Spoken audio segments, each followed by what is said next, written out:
आजको यस क्लासमा मैले यहाँलाई चाहिँ जर्नल इन्ट्रीजका केही सिम्पल ट्रान्ज्याक्सन्सहरू कसरी इन्ट्री गर्ने भन्ने कुरा सिकाउने छु। त्यसैले सुरुदेखि अन्तसम्म यो भिडियो क्लास हेर्नु होला। र यही जर्नल इन्ट्रीजको अरु धेरै भिडियो क्लासहरू मैले अलरेडी अपलोड गरिसकेको छु। यदि त्यो भिडियो क्लासहरू पनि हेर्न चाहनुहुन्छ भने च्यानलमा चेक गर्नुस्, प्लेलिस्टमा जानुस् अथवा डिस्क्रिप्सन बक्समा पनि मैले त्यसको लिंक दिएको छु, त्यहाँबाट पनि हेर्न सक्नुहुन्छ। र मैले यहाँ क्वेशन्स लेखेको छन् त the following informations are given to you. यो ट्रान्ज्याक्सन्सहरू दिएको छ। नम्बर 1 मा मैले लेखेको छु started business with cash rupees 1 lakh. 1 lakh rupees invest गरेर बिजनेस स्टार्टेड गर्दै छ। मैले अब यहाँ लेखे यसलाई मैले यहाँ लेखेनुस् त स्टार्टेड बिजनेस छ नि, started business 1 lakh rupees. Business start गर्दा के हुन्छ भन्दाखेरि बिजनेसमा क्याश चाहिँ आउँछ है। बिजनेस स्टार्ट गर्यो, बिजनेसमा के आयो? क्याश बिजनेसमा आयो र त्यति नै बराबरको क्यापिटल पनि इन्क्रिज हुन्छ। र त्यसैले बिजनेस स्टार्ट गर्दा बिजनेसमा के भयो? पैसा आयो 1 लाख रुपीस र त्यति बराबरको बिजनेसमा क्यापिटल इन्क्रिज भयो, पुँजी बढ्यो। किनभने हामीले पुँजी भनेको के बुझेका छौं? क्यापिटल भनेर के बुझेका छौं भने बिजनेस स्टार्टेड गर्दाखेरि लगानी गरिएका क्याश, बैंक ब्यालेन्स वा अन्य कुनै एसेट्सहरू छ भने ती सम्पूर्णलाई हामी क्यापिटल भन्छौं। कतिखेर? बिजनेस स्टार्टेड गर्ने बेलामा। त्यसैले यहाँ पनि बिजनेस स्टार्टेड गर्दैछ 1 लाख रुपीस क्याश इन्भेस्ट गरेर। त्यसैले क्याश चाहिँ आयो बिजनेसमा र त्यति बराबरको क्यापिटल इन्क्रिज भयो। त्यसैले गर्दाखेरि क्याशलाई हामी कुन अकाउन्ट मान्छौं? रियल अकाउन्ट मान्छौं हैन। त्यसैले रियल अकाउन्टको फर्मुला के हो त? रियल अकाउन्टको formula debit what comes in, credit what goes out. त्यसैले क्याश आयो, कम्स इन भयो। त्यसैले क्याश अकाउन्टलाई हामी डेबिट लेख्छौं। Cash account debit to capital account हामी यहाँ लेख्छौं। ल अब यसलाई हामीले जर्नल इन्ट्रीजको फर्मेटमा राख्नुपर्ने हुन्छ। मैले यहाँ फर्मेट पनि बनाइरहेको छु। हेर्नुस् त यहाँ चाहिँ डेट, यहाँ पार्टिकुलर, यहाँ सानो एलएफ र यो डेबिट, यो क्रेडिट अमाउन्ट भनेर हामीले यसरी लेख्नुपर्ने हुन्छ। अब यसलाई हामी यहाँ पोस्टिङ गरौँ। डेट छैन, 1 नम्बर लेखिदिउँ। अब 1 नम्बर लेखिसकेपछि यहाँ मैले अलरेडी बुझाइसकेको छु कि बिजनेस स्टार्टेड गर्दैछ नि। त्यसैले बिजनेस स्टार्टेड गर्दैछ भने हामीले यहाँ चाहिँ cash account debit to capital account लेख्छौं। ल कति? 1 लाख रुपीस डेबिटमा पनि अनि 1 लाख रुपीस क्रेडिटमा पनि। अब न्यारेसनमा लेखौं बीइङ स्टार्टेड बिजनेस। यसरी न्यारेसनमा लेखौं। ल यसरी हामीले इन्ट्री पनि यो फर्मेटमा पनि इन्ट्री गर्नुपर्ने हुन्छ। अब सेकेन्ड नम्बरमा जाउँ हामी। Purchase goods for rupees 50,000। 50,000 को गुड्स पर्चेज गरियो। अब यहाँ हेरौँ त पर्चेज गर्दैछौँ नि 50,000 को गुड्स। अब यहाँ चाहिँ दुईटा अकाउन्ट छ, एउटा पर्चेज अकाउन्ट हो, अर्को चाहिँ क्याश अकाउन्ट हो। दुईटा अकाउन्ट छ यो क्वेशनमा। पर्चेज गुड्स गरेको अर्थ पर्चेज हामीले सामान खरिद गर्यौं र सामान ल्यायौं, पैसा तिर्यौं। ल त्यसैले यहाँ दुईटा अकाउन्ट्स रहने भो।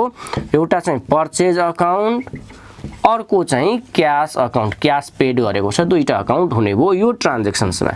यो सेकेन्ड नम्बरमा हेर्नुस् त पर्चेज भनेको कुन अकाउन्ट हो? त यो चाहिँ नोमिनल अकाउन्ट अन्तर्गत पर्छ। क्याश भनेको कुन अकाउन्ट हो? यो चाहिँ रियल अकाउन्ट अन्तर्गत पर्छ। यसरी हामीले बुझौं। अब नोमिनल अकाउन्ट बुझेपछि नोमिनल अकाउन्टको फर्मुला हामी एप्लाई गर्छौं। त नोमिनल अकाउन्टको फर्मुला के हो? Debit all losses and expenses. Purchase भनेको एक्सपेन्सेस हो। त्यसैले debit all losses and expenses भनेपछि पर्चेजले हामी डेबिट गर्छौं। अनि अर्को कुरो रियल अकाउन्ट, क्याश भनेको त रियल अकाउन्ट हो नि। हो रियल अकाउन्टको फर्मुला के हो त? Debit what comes in, credit what goes out. यो क्याश कम्स इन कि गोज आउट? हामी यहाँबाट हेरौं। पर्चेज गुड्स फर रुपीस 50,000 सामान किन्यौं भने पैसा त गयो नि, आउट भयो नि। त्यसैले क्रेडिट व्हाट गोज आउट भनेर हामीले लेख्छौं। अब यसलाई हामी यहाँ पोस्टिङ गरौँ 2 नम्बरमा। ल purchase account debit, purchase account debit to cash account. ल 50,000 चाहिँ डेबिटमा, 50,000 क्रेडिटमा। न्यारेसन लेखौं बीइङ पर्चेज गुड्स भनेर हामी न्यारेसन लेख्छौं। अब थर्ड नम्बरमा जाउँ। ल थर्ड नम्बरमा हेर्नुस् त सोल्ड गुड्स फर रुपीज 25,000 25,000 को गुड्स सोल्ड गरेको बुझ्यो र यहाँ अब कुन कुन अकाउन्ट छ त यो क्वेशनमा यो ट्रान्ज्याक्सन्समा हामी हेरौँ त ल सोल्ड गुड्स एउटा सेल्स अकाउन्ट अर्को क्याश दुईटा अकाउन्ट यहाँ पनि हैन सोल्ड गुड्स हामीले सेल्स गर्यौं आम्दानी हो नोमिनल अकाउन्ट हो पैसा पायौं सेल्स गर्दा त्यसैले यो ट्रान्ज्याक्सन्सबाट एउटा चाहिँ सेल्स अकाउन्ट छ अर्को चाहिँ क्याश अकाउन्ट छ दुईटा अकाउन्ट्समा रहेको छ अब नोमिनल अकाउन्ट सेल्स पनि नोमिनल अकाउन्ट हो यो चाहिँ इन्कम हो सेल गर्दा हाम्रो इन्कम हो त्यसैले नोमिनल अकाउन्टको फर्मुला के हो त debit all losses and expenses credit all gain and income त्यसैले सेल्सलाई चाहिँ हामी क्रेडिट राख्छौं किनभने यो गेन हो इन्कम हो अब सोल्ड गर्दा सेल गर्दा हामीले पैसा पाउँछौं नि यो त रियल अकाउन्ट हो नि रियल अकाउन्टमा त आउने हुन्छ नि पैसा सोल्ड गर्यो भने हामीले त पैसा लिन्छौं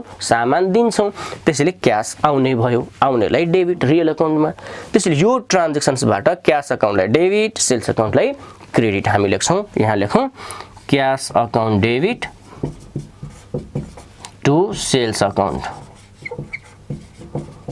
कति छ अमाउन्ट 25,000 चाहिँ डेबिटमा 25,000 चाहिँ क्रेडिटमा यसरी हामी न्यारेसन सोल्ड गुड्स भनेर लेख्छौं अब त्यसपछि हामी नेक्स्ट 4 नम्बरमा जाउँ ल अब हेर्नुस् त 4 नम्बरमा पेड रेन्ट तिर्दै छौं एउटा अकाउन्ट यो अर्को क्याश तिर्दै छौं रेन्ट पेड रेन्ट हामी तिर्दै छौं कति 5,000 रुपैयाँ अब रेन्ट एउटा अकाउन्ट छ यहाँ रेन्ट भनेको खर्च हो नोमिनल अकाउन्ट हो यो र पैसा क्याश गयो नि त तिर्दाखेरि क्याश चाहिँ रियल अकाउन्ट हो रेन्ट पेड गर्नु गर्छ हामीले रेन्ट तिर्यौं पैसा खर्च भयो हैन त्यसैले एउटा रेन्ट अकाउन्ट अर्को क्याश अकाउन्ट दुईटा अकाउन्ट यो क्वेशनमा छ रेन्ट भनेको नोमिनल अकाउन्टको रुल्स यहाँलाई थाहा छ debit all losses and expenses rent भनेको एक्सपेन्सेस हो त्यसैले एक्सपेन्सेसलाई डेबिट रेन्ट अकाउन्टलाई डेबिट हामीले यहाँ लेखिदिन्छौं अब पैसा गयो नि रेन्ट तिर्दा खर्च भयो नि क्याश गोज आउट भयो नि क्याश त रियल अकाउन्ट हो यसको फर्मुला के छ त हेर्नुस् त debit what comes in credit what goes out ल त्यसैले यो गोज आउटलाई हामी क्रेडिट लेख्छौं टु क्याश अकाउन्ट लेख्छौं ल अमाउन्ट चाहिँ 5,000 डेबिटमा 5,000 क्रेडिटमा बिङ रेन्ट पेड भनेर हामी यहाँ न्यारेसन लेखिदिन्छौं ल अब लास्ट 5 नम्बरको क्वेशन हामीले एउटा ट्रान्ज्याक्सनलाई हेरौं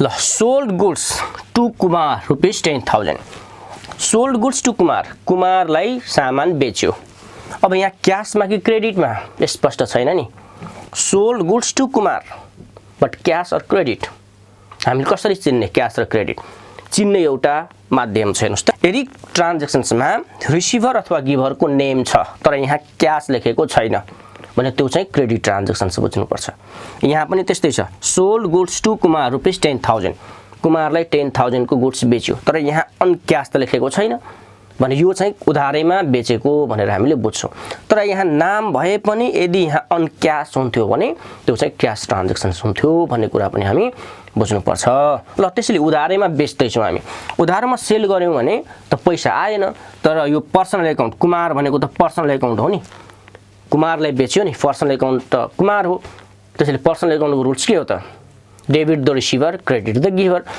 कुमार भनेको रिसिभर हो नि सोल्ड गुड्स टु कुमार भनेको पाउने हो नि त्यसैले debit the receiver Kumar account debit हामी लेखौं यहाँ